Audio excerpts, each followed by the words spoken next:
Welcome to Expats. This is a TV show that explores what life is like in Mexico for Canadians and Americans that decide to make this their retirement destination. We're hoping you'll join with us because we plan on taking you to various cities and exploring the different options and what life is like really to be an expat in Mexico.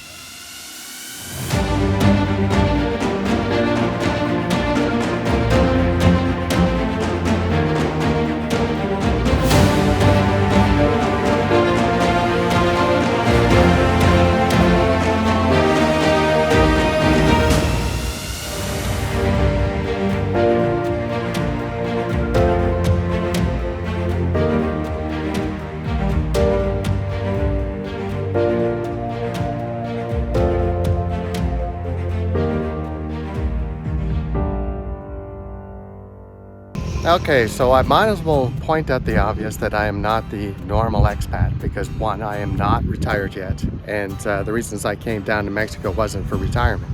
The actual reasons I came here is because when I was concerned about retirement, came to Mexico to explore different ideas of what I can do to help in that. And while I was here is when I fell in love with the country.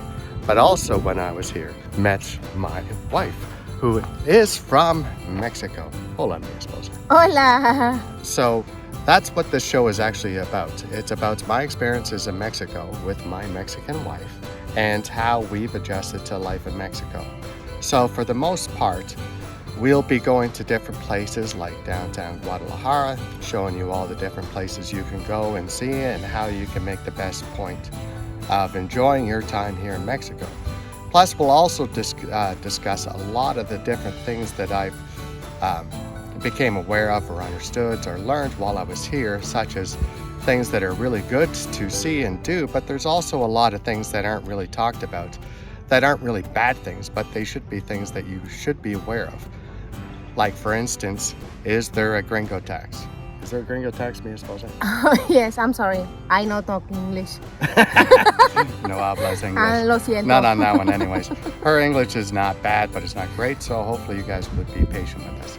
But also we'll be talking about the cost of living in Mexico and different houses that you can find and the different places that we like to go. For instance, our favorite place to go for dining is Point Sur. You like Point Sur, right? Yes, Punta Sur. Sí, Sí, so Punta nice. Sur. Sí, it's What do you nice. like about it most? Oh, I like it, the place because it's have the shopping, the house, and everything. Yeah, it's nice. Sí. It's a nice neighborhood. It's very new and it's very exciting to see. And a lot of people will be surprised at how modern Mexico really is. But along with that, we'll be looking at different places, such as the zoos, because they have some world-class zoos here with a lot of different animals. They also have amusement parks. What do you think of the amusement park? Oh, the museums is pretty and zoologic, and this area example have the house, have and condominium have a pool inside, so it's funny. Have the space area for the dogs. This nice. It's pretty. Yeah, our particular area is really well developed. I mean, the houses are new and modern. They have all the amenities like she was saying about the pool. It has parks where you can walk your dog, basketball courts, and so forth. So it's very accommodating and it's very comfortable, and the amenities are second to none. So we'll be exploring one of these developers as well as other areas such as Lake Chapala, which has got the largest Canadian retirement area. Plus with the United States, they also have a lot of retirees there. And we'll be looking at that area because not only is it beautiful, but it's also one of our favorite places to go, right? Right. But you is the first man here in the area. He is the only unique man Canadian here in this zone. It's Yes. unique. Yes, there's a lot of times that I'll go weeks, sometimes months, without actually being able to have someone to talk to in English. This is my gringo. See, I am the only gringo in the area.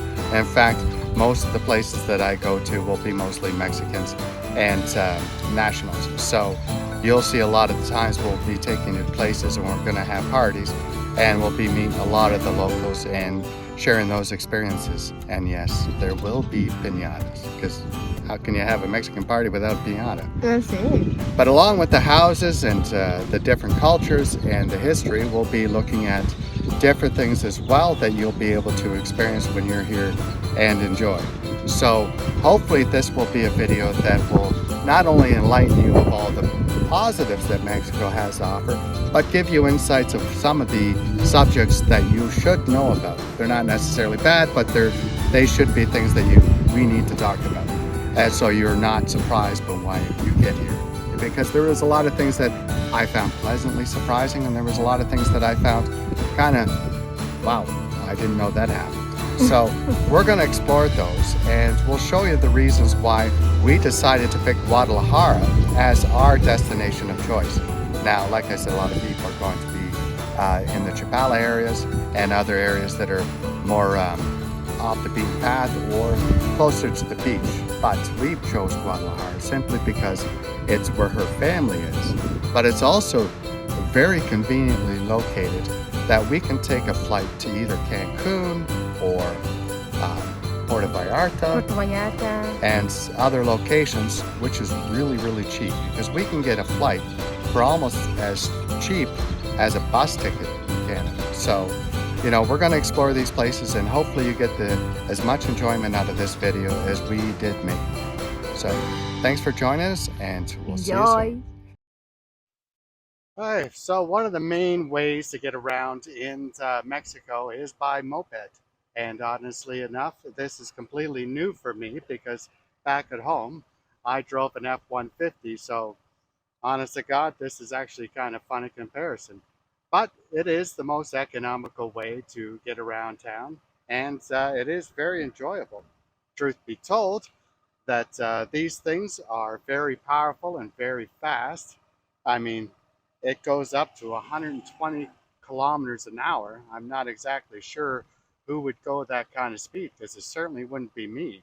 And for the cost of these things, surprisingly, they're about 18,000 pesos brand new, which is an equivalent of, I think, about $900 Canadian.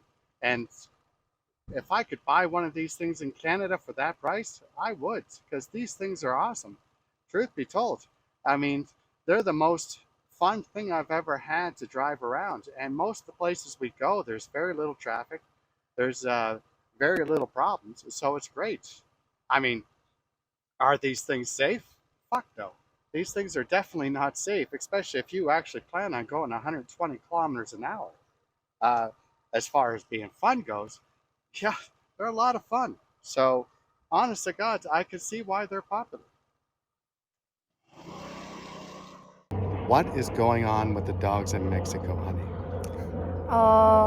The dogs, they live in the street. They is food in the garbage. They don't have house. They don't have one live better. It's only so time they live in the street. All right, so why are there so many dogs in Mexico living on the streets? Many. Why? A lot. ¿Por qué? Because when the people here in Mexico don't like the dogs, they go, they open the door, and they go. Really? So, yes, it's true. So it's they true. just let the dogs out when they don't like the dog anymore? Yes. Well, the dogs behind us are a woman raising them to be adopted. So far, we only know that one isn't adopted because we adopted that dog. But do you think the other dogs will get adopted? And if not, what do you think will happen? I think when they is adoption is better. They have one house, they have food, they is better, they have the vaccine, but the more principal, they have love in the house and big family, because the dog is good dogs. It's good dogs. They listen. They not stupid dogs. It's Well, good. One good thing about these dogs is the neighborhood actually is coming together and supplying the dogs with food and water, because they're cute puppies, which it's obvious they're cute puppies. But the truth is, most of the dogs aren't this lucky. They have to roam around, scrounging at night looking for food. So as much as I'd love to see these dogs being adopted, they're still being treated better than most dogs in this situation, because they are being treated well by the local residents. So even though it's rough life for a dog, at least these dogs are actually being treated well, right? Yes, it's right. Thanks, honey. Okay, I want to add that this is in no way criticism of the Mexican people, because the majority of them are well-educated and great people. I think that this problem really comes down to an issue with the lower income people and the problems that they deal with. So more often than not, I've heard of the community stepping in when they see that animals are not treated properly.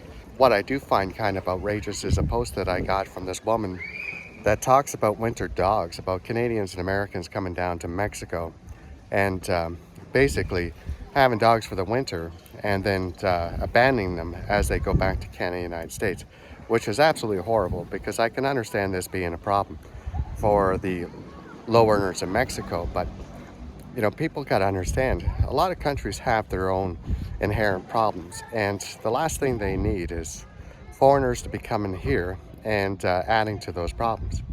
So I think that, truth be told, we got to realize that every country has its customs and traditions and the way they view things, and it's not up to us to criticize. But at the same token, the last thing we need to do is add to the problem. So, if you're going to do something like that, by all means, share your reasoning in the comments, because I'd love to hear how you justify something like that. But outside of that, just don't add to a problem. And if you're going to want a pet, make sure that you can look after it. All right?